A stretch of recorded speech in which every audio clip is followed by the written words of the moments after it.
Hi, I'm Joshua Short, and this is your Columbia Cut-In. New Yorkers taking a stroll through Central Park on Sunday felt like they were at a cemetery. On Sunday, a tombstone with Donald Trump's name on it, you can see it right there, mysteriously appeared at the iconic park. Several people posted the image on Instagram. Inscribed on the stone reads, quote, "Made America Hate Again." The stone also lists the Trump's birth date, but no date of death was engraved on it.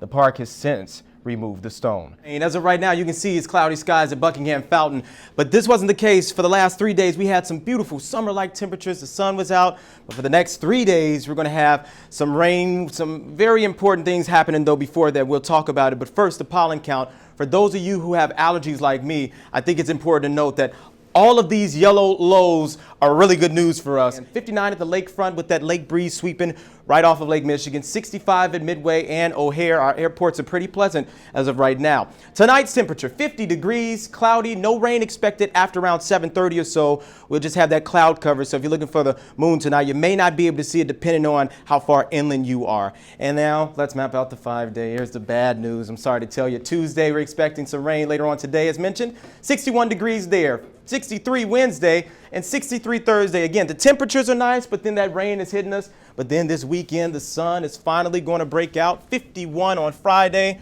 59 Saturday, and although Sunday is not up there, we're expecting it to look really nice. So we'll see what happens after Sunday, but let's hope the summer temperatures stay with us. Beggars can't be choosers at a time like this, but it's spring, so it's better than snow and the bitter cold any day, right? Are you sure the pollen's low? I have really bad allergies. You were sneezing earlier. I'm trying to help you out. I'm trying, Tom. Okay, it's okay. I can only do so much. Thanks, Josh. Our Joshua Short was there Friday night, and he has more on the brawl at the pavilion. Josh? That is correct, Eddie and Jackie. Good morning to you both. Trump's protesters and supporters faced off at the pavilion Friday. It started off as a peaceful rally, but then the tide turned. Trump, Trump, Trump, Trump, Trump, Trump, Trump. Racine and Harrison was the site of a contentious battle Friday between Trump supporters and protesters.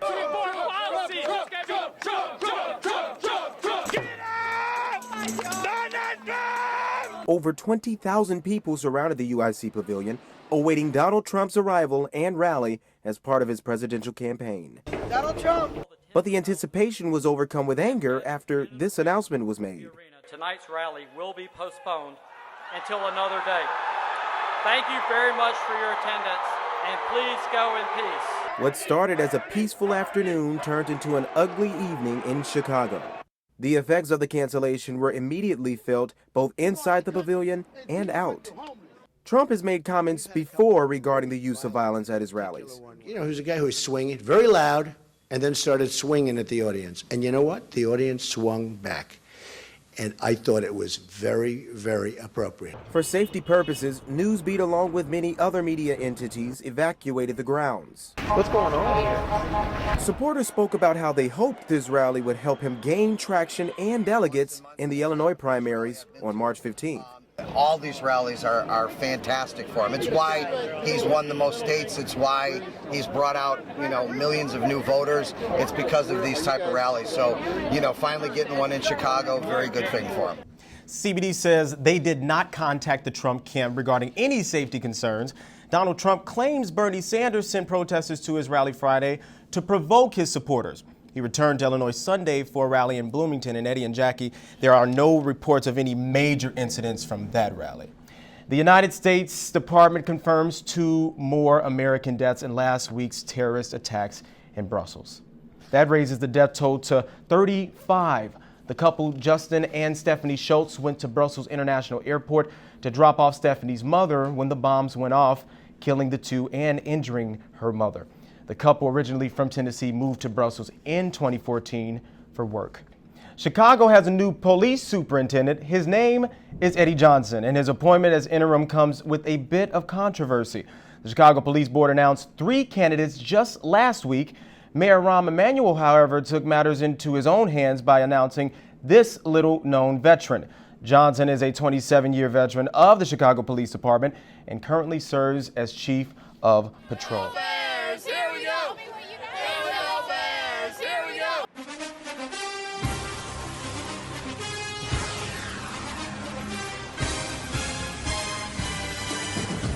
So nice, we have it twice. The NFL Draft returns to Chicago. I live right in this building right here, so it's pretty cool that this is my backyard. Chicago's a nice town. It's good to host the NFL 2 years in a row. But not everyone is excited. With the heavy traffic anticipated in Grant Park and throughout downtown, there's no better way to get around the draft than with these divvy bikes. But not even road closures can stall the drive towards the ultimate goal. Fans seeing their favorites walk the red carpet. Oh yes, the Bears, the holders of these 9 draft picks, all of which will be personified in the historic Auditorium Theater. I remember when they were the champs back in '85. If I actually met this famous NFL star someday, I'd be like, hey, were you in the draft by any chance? Yeah? Well, yeah, that was my school. The event was promoted as Impact, the Untold Story.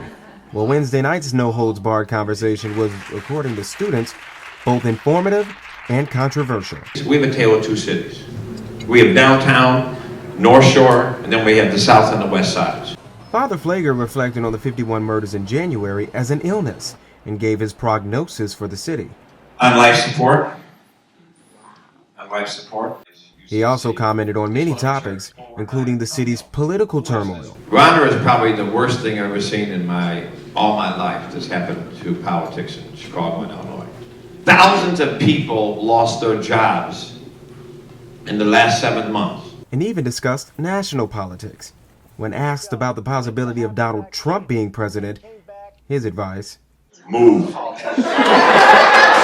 Father Pfleger was the inaugural speaker for MCA's Impact Series. He spoke to nearly 80 students discussing voting and staying true to who they are. The event, held twice a semester by Multicultural Affairs, introduces students to people who've impacted their communities.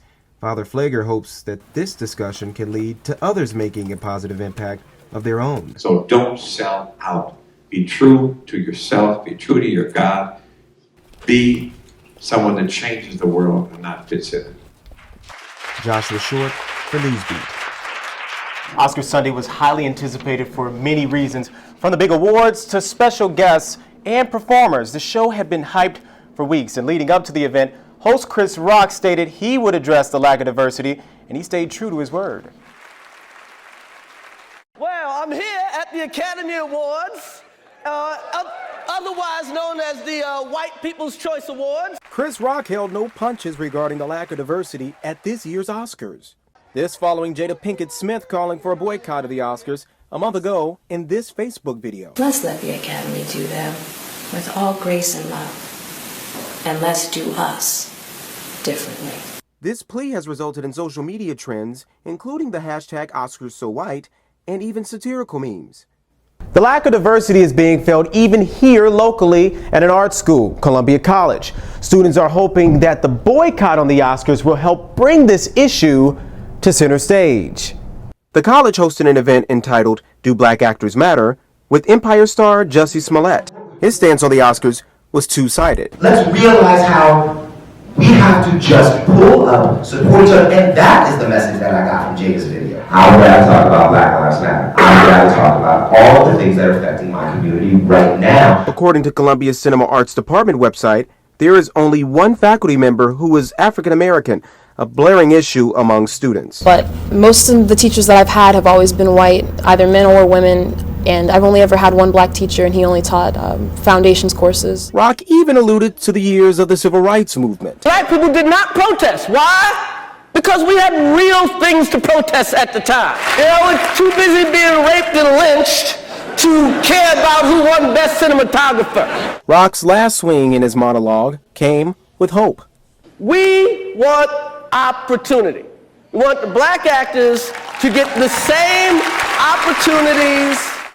Opportunity. That's the word that echoed throughout the Dolby Theater Sunday night. That's also an opinion shared by many black actors who were not nominated in any of the acting categories. It was a night full of laughs and emotions, but the diversity issue had a mix of both. And Eddie and Tara, not everyone can really balance out both. I would say Chris Rock did a fantastic job. You know, Chris Rock is someone who's made a living off of not being afraid to go there, so he was the perfect choice to host. He was really the consummate pro, to say the least. I definitely agree. Thanks, Josh.